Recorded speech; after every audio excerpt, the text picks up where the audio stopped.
Әлемдік үкімет қарақшылармен күресу үшін ерекше жүйе ойлап тапты. Ол Шичибукай жүйесі. Бұл жүйеге әлемдегі ең қауіпті қарақшылардың кейбірі кіріп, олар әскери теңізбен уақытша одақ құрды. Бірақ бұл қарақшылардың әрқайсысы өз алдына үлкен күш иесі болды. Бүгін біз One Piece тарихындағы ең мықты 10 Шичибукайды қарастырамыз. Бұл тізімде тек қазіргі күші емес, олардың бүкіл тарихтағы көрсеткен деңгейі, шайқастары мен ықпалы есепке алынды. Ендеше біз видеомызды бастайық. Видеомызды бастамас бұрын ең алдымен менің YouTube парақшамдағы көптеген басқа да аниме қызықтары туралы видеоларды қарап, лайк басып, комментарий қалдырып, қазақша контентті дамытуға үлес қосып көмектесеңіздер жақсы болар еді. Барлықтарыңызға көп рахмет.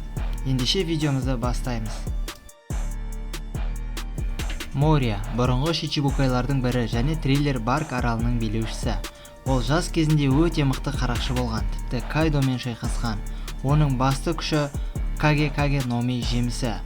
Бұл қабілет арқылы ол адамдардың көлеңкесін ұрлап, сол көлеңкелерді өлі денелерге салып, зомби армиясын жасай алады. Морияның ең үлкен қаруы Оз атты алып дене.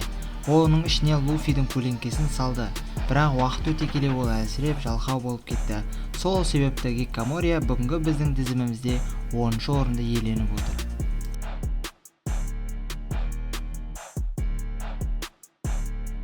Келесі бізде 9-шы орында Бартоломео Кума. Кума алғашында жұмбақ және қорқынышты Шичибукай ретінде көрсетілді.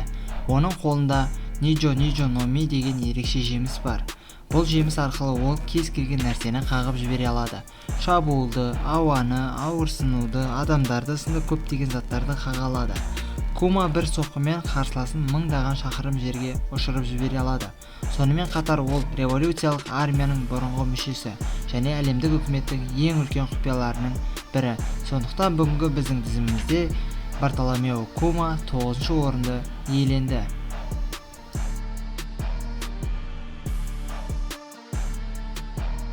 Бізде 8-ші орында Трафальгар Ло. Ло ең қауіпті жаңа буын қарақшыларының бірі. Оның Опе Номи жемісі әлемдегі ең ерекше қабілеттердің бірі. Ол арнайы аймақ жасап, денені бөліп, орнын ауыстырып, ішкі мүшелерге шабуыл жасай алады. Ло Вано оқиғасында Биг Мамды жеңуге көмектесті. Оның Аокеник қабілеті және Йонко деңгейіндегі қарсыластарға қауіпті ете түсті. Сондықтан бүгінгі біздің шығарылымызда Трафальгар Ло 8-ші орынды алып отыр.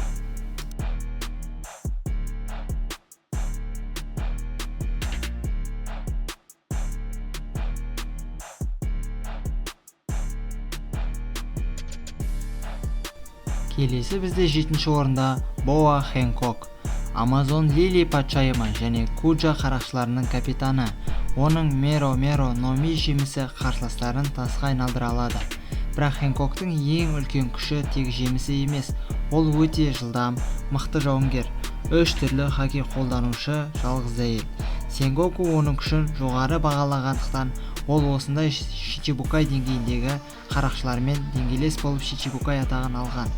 Біздің бүгінгі шығарылымызда Боа Хэнкок 7-ші орынға ие болып отыр.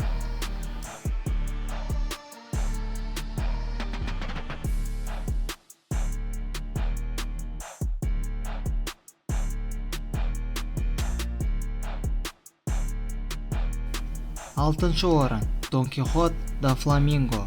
До Фламинго One Piece әлеміндегі ең қауіпті Шичибукайлардың бірі.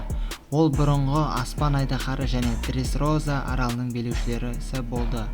Оның Ито Номи жемісі оған жіптерді басқаруға мүмкіндік береді. Бірақ оның басты ерекшелігі ол өте ақылды болды. Күшті хаки қолданды және Аокеник қабілетінің жетуі. Ол Луфиді 4-ші гир қолдануға мәжбүрлеген алғашқы қарсыластарының бірі болды. Сондықтан бізде До Фламинго бүгін 6-ші орынға ие болып отыр.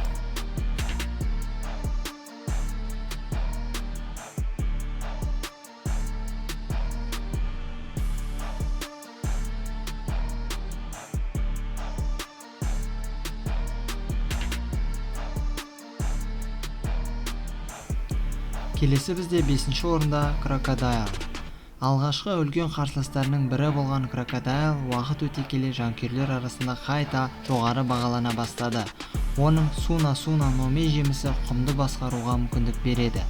Ол денесін құмға айналдырады, қарсыласын құрғата алады, үлкен дауыл жасай алады. Маринфорд оқиғасында ол өзінің бұрынғыдан да әлде қайда қауіпті екенін көрсетті. Қазіргі таңда ол Гроссгуэлд ұйымының жетекшілерінің бірі, яғни қазіргі таңда ол Дракула Михоукпен және Баггимен бірге бір ұйымның астында. Сондықтан бүгінгі біздің тізімімізде Крокодайл 5-ші орынға ие болып отыр.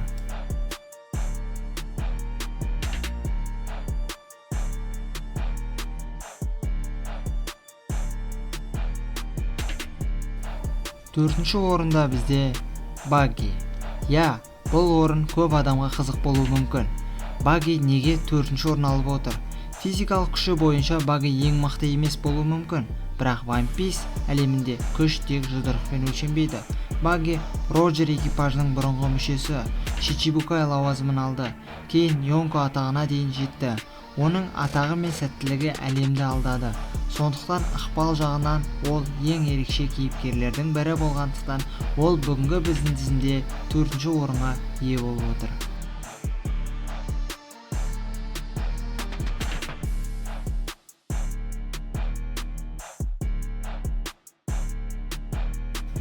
Екінші орында Дракула Михоук. Михоук әлемдегі ең мықты қылыш шебері. Ол бұрынғы Шичибукайлардың ішіндегі ең таза жауынгерлік күші бар адамдардың бірі. Оның қара қылышы Йору әлемдегі ең атақты қылыштардың бірі. Михоук бір ғана соққымен алып кемелерді, үлкен жартастарды жоя алады. Ол Зороның басты мақсаты. Яғни Зоро Михоукке қарап өзіне шабыт алып және Михоукты жеңуге алдына мақсат қойған. Көпшілік оны Йонколармен тең деңгейдегі тұлға деп есептейтін болғандықтан, біз бүгінгі шығарылымызда Михоукты 3-ші орынға жайғастырдық.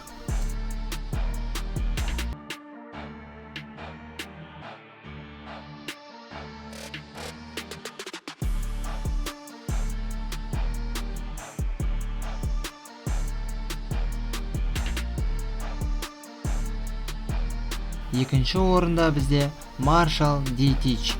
Маршал Дитич One Piece тарихындағы ең қауіпті Шичибукай. Ол Шичибукай атағын пайдаланып, өз жоспарын орындады. Оның басты ерекшелігі 2 шайтан жемісінің күшін қолдана алуы, қараңғылық күші және Белаустың Гура номи күшін алуы. Маршал Дитич Маринфорд оқиғасынан кейін әлемдегі ең қауіпті қарақшылардың біріне айналды. Қазіргі таңда ол Йонко және Луфидің басты қарсыластарының бірі болып саналады. Сондықтан біз Маршал Дитичті бүгінгі тізімнің жоғарғысына, яғни 2-ші орынға қойып отырмыз.